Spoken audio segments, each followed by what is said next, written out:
ubwo azagumayo none se ko nta bushobozi njyewe mfite ubwo nyine barabona azagumayo.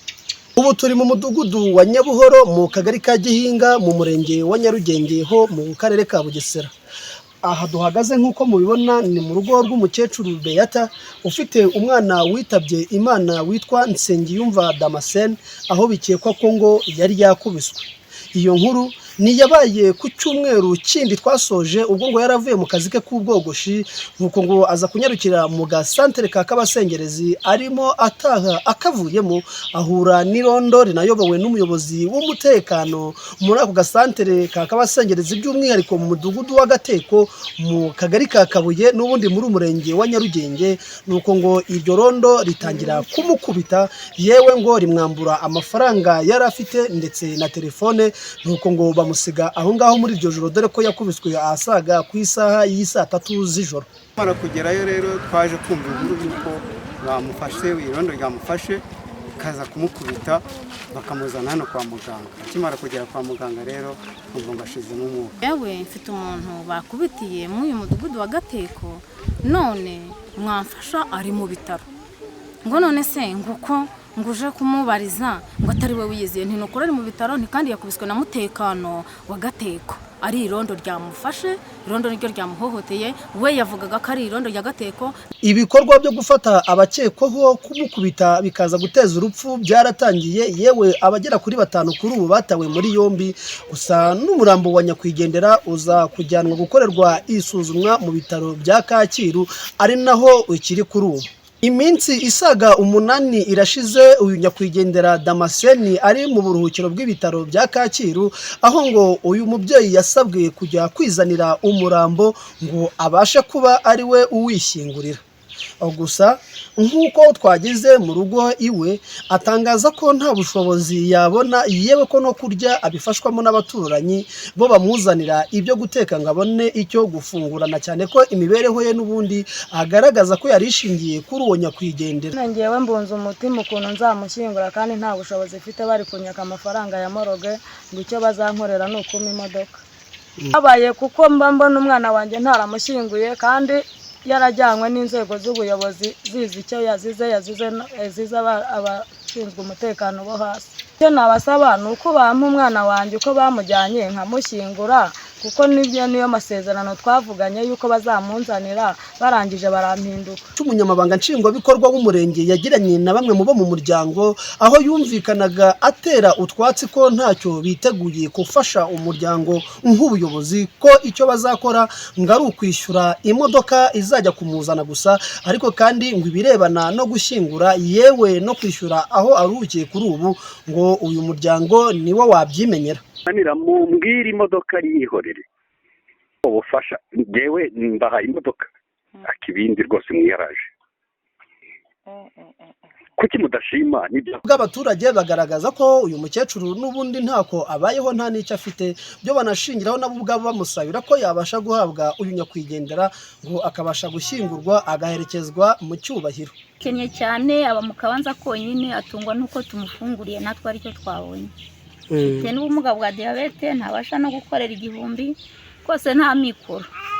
Cyo twabasaba rero nuko mwadufasha uwo mwana mukamutuzanira tukajya kumuherekeza tukamusa. Ubwo nk'ubuyobozi muzarebe uko mubigenza, none se atagumayo yakora iki? Uzagumeyo ntako ameze, ntahafite, nta kuntu abayeho.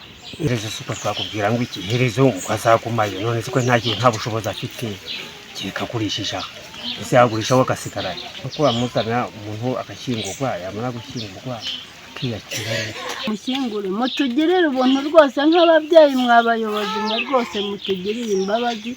Nta kantagira araha ari hepfo n'abaturage bahihingira, uko abayeho atunzwe n'abaturage. Gusa ku muntu wese wumva wagira icyo ashaka gufasha uyu mubyeyi yanabikora abinyujije kuri nimero ya telefone ye ngendanwa, ni 079 10 55 37 8. Ibaruwe kuri Nyiramarayonzi Beata. Umukecuru Beata ngo mu busanzwe yabaga muri VUP nk'umugenerwabikorwa utari wishoboye, no mu ndwara nyinshi ahorana ntibyigaragaza ko ubwo bushobozi bwo kujya kwishyura ibitaro ngo abashe gushyingura umwana we ntabwo yabona. inyunganizi kuri we irakwiye ndetse no gufashwa nabyo akabikorerwa kuho bishoboka kugira ngo abashe guherekeza uyu nyakwigendera mu gihe n'ubutabera burimo burakurikirana akazi kabwo. Njye ndi Alphonse Niyomugabo, B+ TV mu karere ka Bugesera mu murenge wa Nyarugenge. Umugoroba wo kuri uyu wa kabiri tariki ya 8 Ukuboza nibwo mu mudugudu wa Myatano akagari k'Urugara mu murenge wa Gahini karere ka Kayonza hatangiye gusakara inkuru igaruka ku mugabo wagerageje gushaka gufatira ku ngufu mu gihuru umugore w'imyaka 20 yifashe litiro 2 z'amavuta y'ubuto gusa n'ibyamuhira. Uyu mudamu wari ugiye gusamanwa ku gahato B+ TV yahaye izina rya Keza no guhisha isura ye muri iyi nkuru kubw'umutekano we yabwiye umunyamakuru ko byamugendekeye. Tangiye nari ndi guca imiti yanjye cyo kubona umuntu amagaze hejuru arambwira ati se ko hari akabubiri k'ubuto mfite waza tukajyana. Ndabyanga ubwo ngubwo atangira kumfata imyenda yinciraho. Ubwo rero nimwe nayisizeyo turagaragurikana ariko nta kintu yagezeho gusa nyine mfite udukomere dukeya ariko nta kintu yagezeho. Twari tuziranye nibwo bwa mbere nari mubonye nawe nibwo yarambonye. Ari bumfate cyangwa kanyica nkaguma muri ibyo bihuru sibazanamenye naho nagiye. Uyu mudamu twayimbye Keza ngo atabawe nuko yamukanze ubugabo. Avuga ko akimara gufatwa yashatse kubaha ruswa ngo amakuru acecekwe.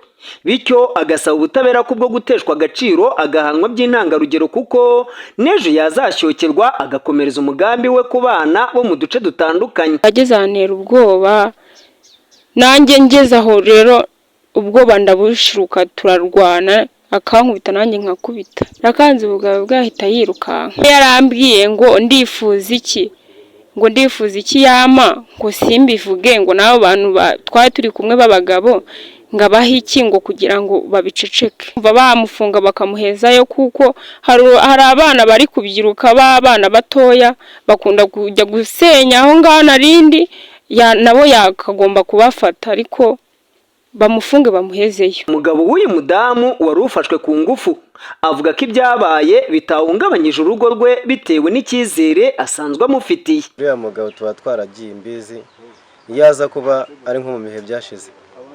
Gutereta biravuna wanjye kuba narafashe urugendo nkajya kwishakira nkashaka umugore ntago ari uwo kuza ngo sagafuka imvugo ari mwe ntago ari siniya kundongorera umugore ko nukuntesha agaciro ko mwizera nanamuzi n'imico yenda yizi nta kibazo byigize biduhungabanyaho. Umwe mu baturage bo muri aka gace barimo nguwo yari agiye gufata ku ngufu amushukishije amavuta yo guteka y'ubuto babwiye B+ TV ko iyi ngeso y'umugabo twirinze gutangaza imyirondoro ye asa nk'uwayigize akamenyero. Ate kuko yarindiraga abana ku mugoroba ugwira akamufatira muri ibyo bice kuko ngo nta n'abantu bahatuye. Akamenyero mu bantu abantu ku ngufu nimba barayimurangiyemo umuti ntaho bizi nimba ari ibisazi agira nta yapimwa akarebwa ko ari umusazi ariko si ubusazi ahubwo ni kamera afite. Navuye mu murima njya kugura amakara manutse rero ngeze ku muhanda ndahamusanga arambwira ngo ntabwo namubonera umuntu ngo azamutwaze ngo akabido kabubiri k'ubuto. Ndamubwira ni se n'umwana cyangwa n'umuntu mukuru se wambabariye wowe ukaza ukamfasha ko ndeba nta kintu uri gukora. Ndamubwira se ni kure cyane hafi arambwira ngo hafi ya fawe turamanuka. Tangiye kunkora kwa ndamubwira ubwo nibwo buto wanzaniye kuma zamfata nyine ashaka kumfata no ku munwa ndangije mbona abana mvuze induru abana baza birukanka ndaga kumfata ku ngufu niga. Se yambwiye ko akora mu ruganda rw'amavuta. Ana nago wareka impungenge yabo kuko ashobora no kujya no gutoragura n'inkwi akamusanga yakamufata. Umunyamabanga nshingwabikorwa w'umurenge wa Gahini Claude Murekezi ku murongo wa telefoni yahamirije B+ TV iby'iyi nkuru y'umugabo ukekwaho gushaka gufata ku ngufu uyu mugore aho yaboneyeho kwibutsa buri wese gutangira amakuru ku gihe abakekwaho ibi byaha ndetse ko ari icyaha kidasaza. Inkuru y'uko uwo mugabo yagerageje gufata ku ngufu uwo mudamu twabimenyejeho ikigoroba ndetse abaturage nibo babimenye mbere baraduhuruza. Bamaze kuduhuruza tujyayo nk'inzego z'ubuyobozi dusanga ikingiranye mu nzu bamukingiranye mu nzu tumuvanayo tumushyikiriza urwego rw'ubugenzacyaha.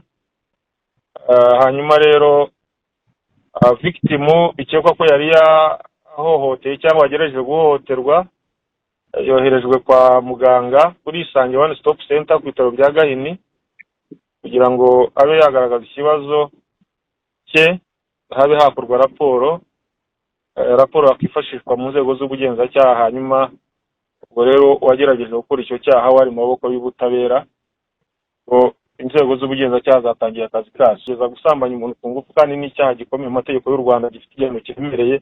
Ubutumwa bw'abaturage rero, abaturage bakwiye kwirinda ibyaha ibyo ari byo byose n'ibiza nabyo. Ibyaha bidindiza umuryango, ibyaha bituma umuntu ajya muri gereza. Gutangira amakuru ku gihe ni ikintu cy'ingenzi.